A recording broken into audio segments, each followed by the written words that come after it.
Well, I was born with a rare visual condition called achromatopsia, which is total color blindness. So I've never seen color, and I don't know what color looks like, because I come from a grayscale world. To me, the sky is always gray, flowers are always gray, and television is still in black and white. But since the age of 21, instead of seeing color, I can hear color.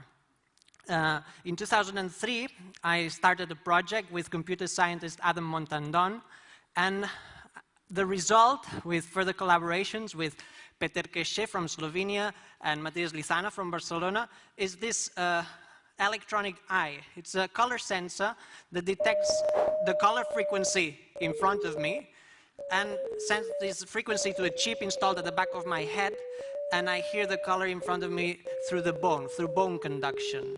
So, for example, if I have like, this is the sound of purple. For example, this is the sound of grass. This is red, like Ted. This is the sound of a dirty sock,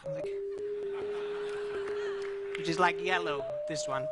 So I've been hearing color all the time for 8 years, since 2004, so I find it completely normal now to hear color all the time. At start, though, I had to memorize the names you give for each color, so I had to memorize the notes, but after some time, all this information became a perception. I didn't have to think about the notes, and after some time, this perception became a feeling. I started to have favorite colors, and I started to dream in color. So when I started to dream in color is when I felt that the software and my brain had united, because in my dreams, it was my brain creating electronic sounds. It wasn't the software. So that's when I started to feel like a cyborg. It's when I started to feel that the cybernetic device was no longer a device. It had become a part of my body, an extension of my senses. And after some time, it even became a part of my official image.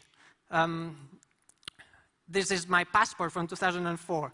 You're not allowed to appear on UK passports with electronic equipment, but I insisted to the passport office that what they were seeing was actually a new part of my body, an extension of my brain, and they finally accepted me to appear with a passport for them. So life has changed dramatically since I hear color, because color is almost everywhere. So biggest changes, for example, is going to an art gallery. I can listen to a Picasso, for example. So it's like going to a concert hall, because I can listen to the paintings.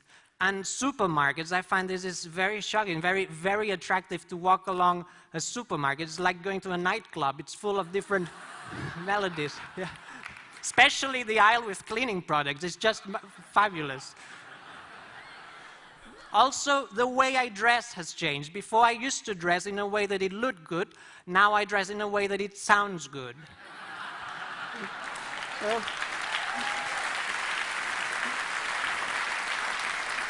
So today I'm dressed in C major, so it's quite a happy chord. If I had to go to a funeral, though, I would dress in B minor, which would be turquoise, purple, and orange. Also, food. The way I look at food has changed, because now I can display the food on a plate so I can eat my favorite song. So depending on how I display it, I can hear and I can compose music with food. So imagine a restaurant where we can have like Lady Gaga salads as starters. I mean, this would get teenagers to eat their vegetables probably. And also some Rachmaninoff piano concertos as main dishes, and some Björk or Madonna desserts. That would be a very exciting restaurant where you can actually eat songs. Also, the way I perceive beauty has changed, because when I look at someone, I hear their face. So someone might look very beautiful but sound terrible, and it might happen the opposite, the other way around. So I really enjoy creating like sound portraits of people. Instead of drawing someone's face, like drawing the shape, I point at them with the eye and I write down the different notes I hear. And then I create sound portraits. Here's some faces.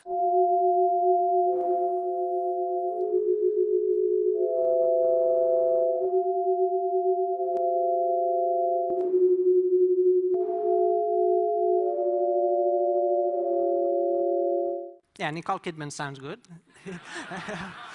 Some people I would never relate, but they sound similar. Prince Charles has some similarities with Nicole Kidman. They have similar sound of eyes. So you relate people that you wouldn't relate. And you can actually also create concerts by looking at the audience faces. So I connect the eye and then I play the audience's faces. The good thing about this is if the concert doesn't sound good, it's their fault. It's not my fault. And so another thing that happens is that I started having this secondary effect, that normal sounds started to become color. I heard a telephone tone and it felt green because it sounded just like the color green.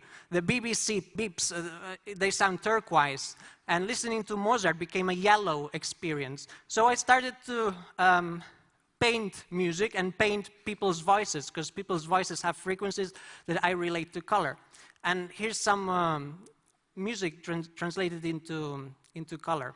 For example, Mozart, Queen of the Night, looks like this. Very yellow and very colorful because there's many different frequencies. And this is a completely different song. It's Justin Bieber's Baby. So it's very pink and very yellow. So also voices, I can transform speeches into color. For example, these are two very well-known speeches. One of them is Martin Luther King's I Have a Dream, and the other one is Hitler. And I like to exhibit these paintings in the exhibition halls without labels. And then I ask people, which one do you prefer? And most people change their preference when I tell them that the one on the left is Hitler, and the one on the right is Martin Luther King.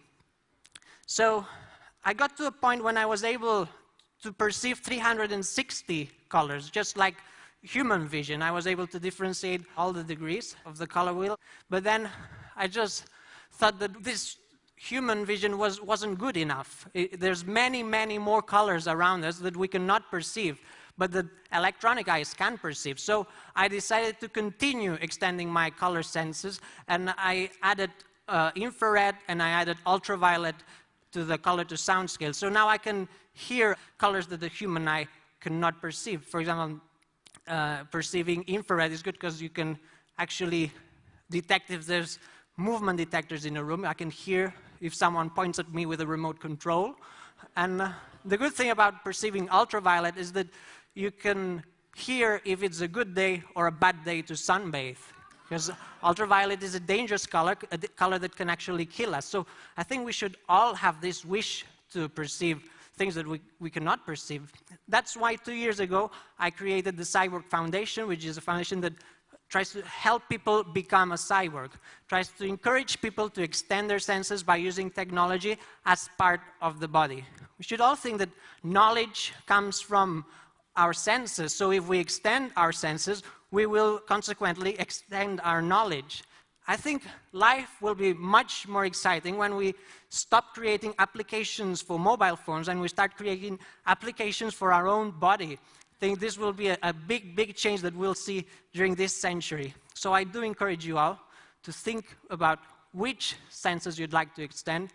I would encourage you to become a cyborg. You won't be alone. Thank you.